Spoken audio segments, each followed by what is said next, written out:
And here we go. So we're looking at Zephaniah 3 and verse 9. Very interesting thing about this passage is that it talks about unity and the first two steps that the Father has for us in mind on how we can achieve that. Now, based on this screen share that I have here for you, I'd like to just say that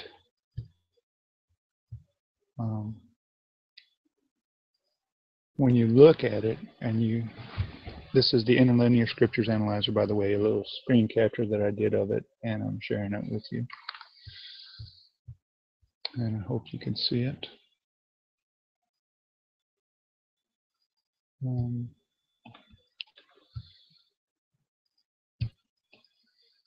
Yep, it's there. Okay, good. So what we're seeing here, and I'm going to read it in the translation first. It says, "For then I will turn to the peoples a pure language and a clean lip to call upon the name of Yahuah to serve him with one consent." And when you look at the lines below it, you will see the Hebrew text and one style of the original Torah on the top line, the transliteration in the middle line, which will tell you how to pronounce the top line. On the bottom line is your translation.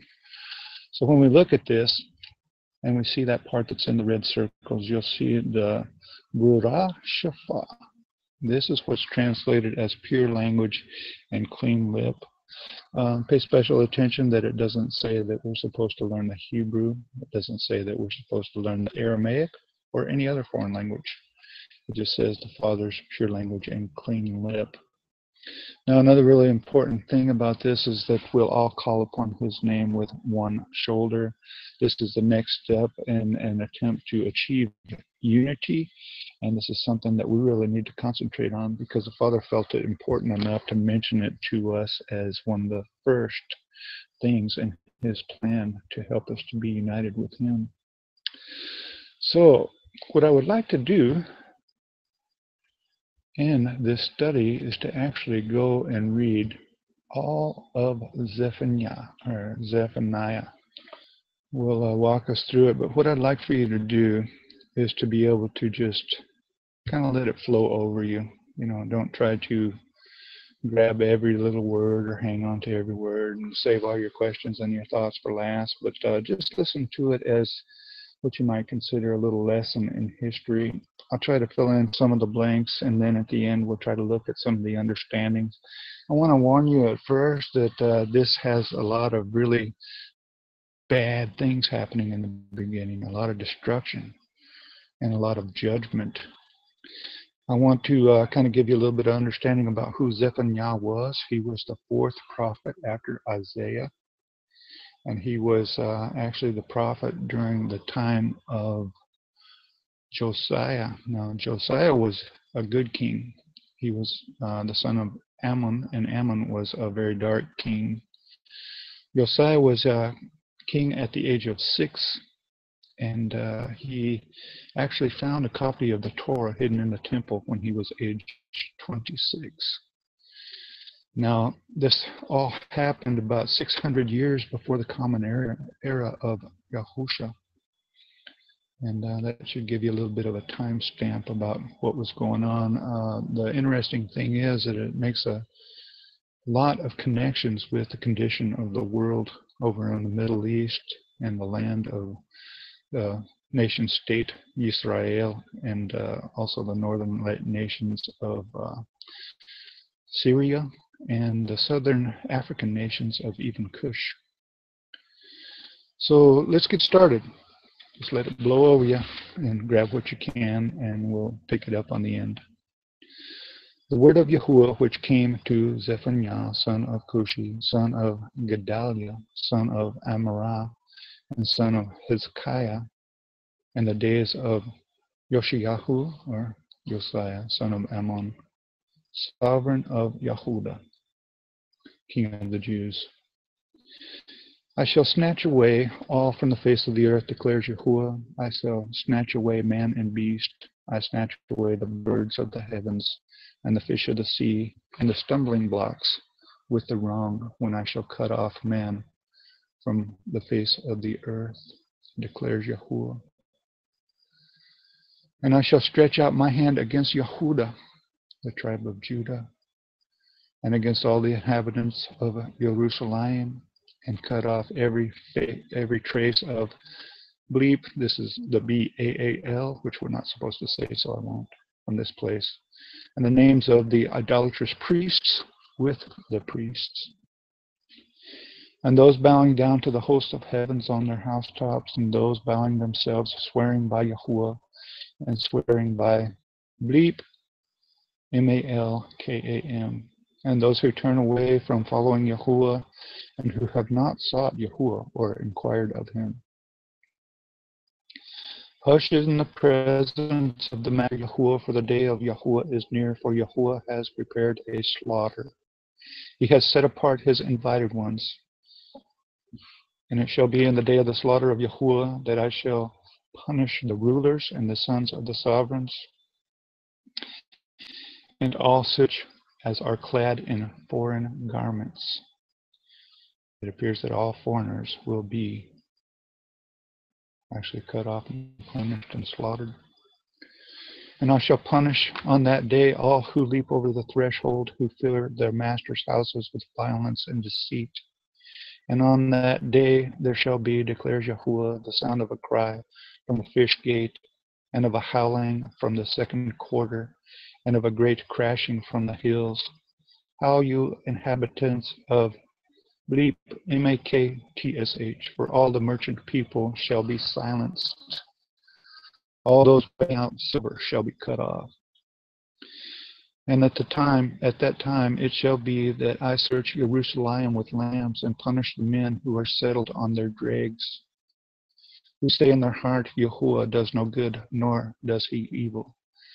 And their wealth shall become plunder, and their houses laid waste. And they shall build houses, but not inhabit them. And they shall plant vineyards, but not drink their wine. Near is the great day of Yahuah, near and hurrying greatly, the noise of the day of Yahuah. Let the mighty man then bitterly cry out. That day is a day of wrath, a day of distress and trouble, a day of waste and ruin, a day of darkness and gloominess, a day of clouds and thick darkness, a day of the shofar, or the ram's horn, and alarm, against the walled cities and against the corner towers. And I shall bring distress on men, and they shall walk like blind men, because they have sinned against Yahuah, and their blood shall be poured out like dust, and their flesh like dung. Neither their silver nor their gold shall be able to deliver them in the day of wrath of Yahuah, and by the fire of his jealousy all the earth shall be consumed, for he makes a sudden end of all those who dwell in the earth. Let's continue on to chapter 2. Gather together, O nation, without shame, before the decree is born. The day shall pass on like chaff before the burning wrath of Yahuah comes upon you, before the wrath of Yahuah comes upon you. Seek Yahuah, all you meek ones of the earth, who have done his right rulings. Seek righteousness, seek meekness, if so be that you are hidden in the day of the wrath of Yahuah. For Azah is abandoned, and Ashkelon laid waste. Ashdod is driven out at noon, and Ekron is uprooted. These are all cities in the nation-state of Israel. Woe to the inhabitants of the seacoast, the nation of the Kerites. The word of Yahuah is against you, O Canaan, the land of the Philistines, and I shall destroy you, so that there is no inhabitant. And the seacoast shall be pastures, shepherds, meadows, and enclosures for flocks, and the coast shall be for the remnant of the house of Yehudah. They shall feed their flocks on it. At evening they lie down in the houses of Ashkelon, for Yahuah their Elohim will visit them and turn back their captivity. the first sign of restoration. I heard the reproach of Moab and the reviling of the children of Ammon, with which they have reproached my people, and exalted themselves against their borders. Therefore, as I live, declares Yahuah of hosts, the Elohim of Israel, Moab shall be like Sodom, and the children of Ammon like Amorah, a possession for weeds and a pit of salt, and a waste forever. The remnant of my people plundered them, and the rest of my nation possessed them. This is what they get for their pride, because they have reproached and exalted themselves against the people of Yahuah of hosts. Yahuah shall be awesome to them. He shall make all the mighty ones of the earth to shrivel, while all the coastlands of the nations bow down to him, each one from his place. You too, O Cushites of northern Africa, are to be slain by the sword, and he shall stretch out his hand against the north and destroy Ashur and Nineveh, Syria, a waste and a dry as a wilderness. And droves shall lie down in her midst, every beast of the nation, both pelican and bittern lodge in the tops of her columns.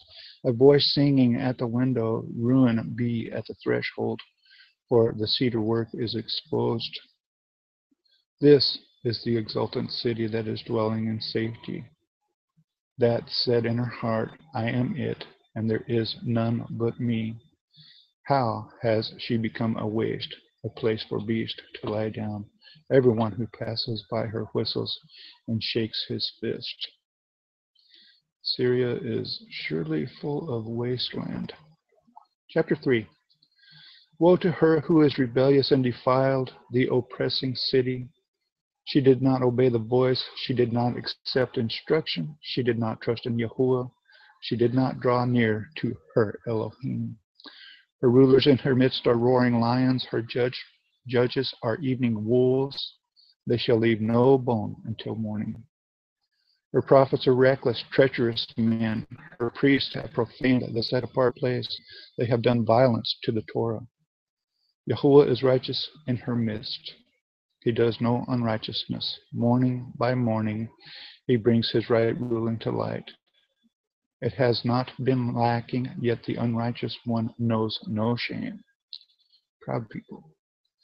I have cut off nations. Their corner towers are in ruins. I have made their streets deserted, and no one passes by. The cities are destroyed without men and without inhabitants. I have said, O fear me, accept instruction, and her dwelling would not be cut off. All that I have appointed for her, but they rose up early. They corrupted all their deeds.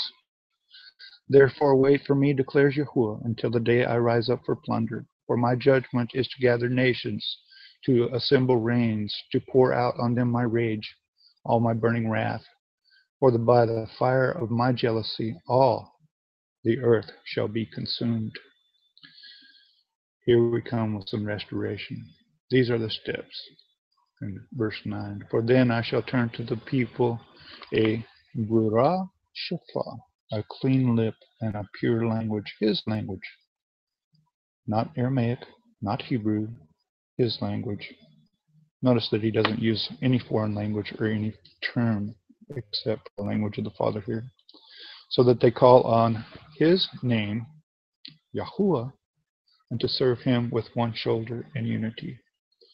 That was our study scripture right there. So let's continue on. For from beyond the river of Cush in northern Africa, my worshippers, the daughter of my dispersed ones, shall bring my offering. And that day you shall not be put to shame for any of your deeds. Redemption. Transgressions and deeds are not valid anymore because of our redemption. Okay, so deeds in which you have transgressed against me. For then I shall remove from your midst your proud exalting ones, and you shall no more be haughty in my set apart mountain.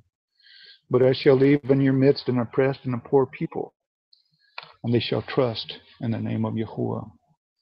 The remnant of Israel shall do no unrighteousness and speak no falsehood.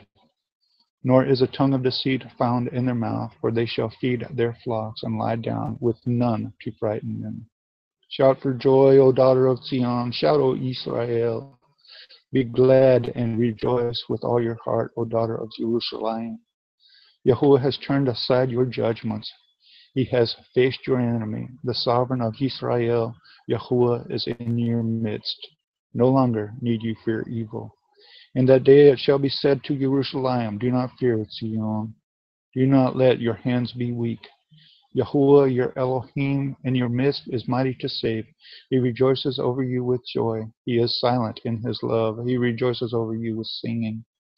I shall gather those who grieve about the appointed place, who are among you, to whom its reproach is a burden. See, I am dealing with all those afflicting you at that time. And I shall save the lame and gather those who were cast out. And I shall give them for a praise and for a name in all the earth where they were put to shame. At that time I shall bring you in. Even at that time I gather you. For I shall give you for a name and for a praise among all the peoples of the earth when I turn back your captivity before your eyes, says Yahuah. Now this is huge. And it's powerful. What I'd like to basically impart here to try to get everybody to understand what I'm headed for. This is one of my favorite scriptures to use because it kind of covers everything from the very destruction to the restoration. And there are 4 parts in there that the Father talks about for us to be united. And there's 2 parts to that unity. Okay, it's united with each other, kind of like his mishpachah or his family, but it's also united with him, to be echad, to be one with him, in the same mind, in the same understanding, and in the same speech. Not Hebrew, not Aramaic, not Greek, not Roman. Actually, the foreigner is not really spoken very well of in the scripture as we read it. But there are 4 very distinct things that are going to happen in this restoration. The first thing is we're going to be forgiven our faults and our transgressions of the past. And the second thing is he will restore us to his covenant. The third thing is he's going to give us his language. And the fourth thing is we're going to be united and call upon his name with one shoulder. That unity has to do with us knowing the Father's language, because that and only that can be the sole reason for us to have unity in how we speak the Father's name. Whenever we have people who have their own book, who have their own language, people of foreign nations and aliens, we see division. And when we look at Babylon, this is where it all started. The Father said that we could do all things when we were united in his pure language. But then we tried to the people at that time tried to do things that were evil, like try to overthrow him, to try to be God in his place. And he defeated them by changing their tongues. And in the same way, even Hasatan today uses the technique of the Master himself to keep us defeated, because there is no unity when everybody has their own philosophy. When all truth is relative and everybody has their own truth. There's only one truth, the Father's Word in its purest form. And as his people, we should seek to be like him. And I'm sure there's going to come a time when this flesh and bone is buried in the dirt and we're resurrected anew and eternal, that he will be able to give us his pure language and all of his wisdom. But for me, in my house, while we're here upon this earth, we're going to practice and do our very best to try to approach him as he is, to try to be like him as much as we can, to learn his language and his truth, and to spread it, to bring others in to the same understanding so that they might be spared as well. So leave your questions and comments below, share, join us. We'd like to try to get something going. Leave an email or contact, and we'll get with you. We're trying to get some people together who really want to learn the Father's Torah in its most purest form. I might not have all of the truth. Actually, I got some pretty good resources, but there can always be something better when the Father reveals it to us. And for those people who might find a little bit of error in something I presented, I ask you to please offer it to me so that I can make some corrections. For a man who receives correction is wiser still, but a foolish man who refuses correction is but a fool. So I don't want to be a fool. Offer me a correction. Shabbat Shalom. Thank you very much, and we hope to do this again real soon. Love you, keep you. God bless. Bye-bye.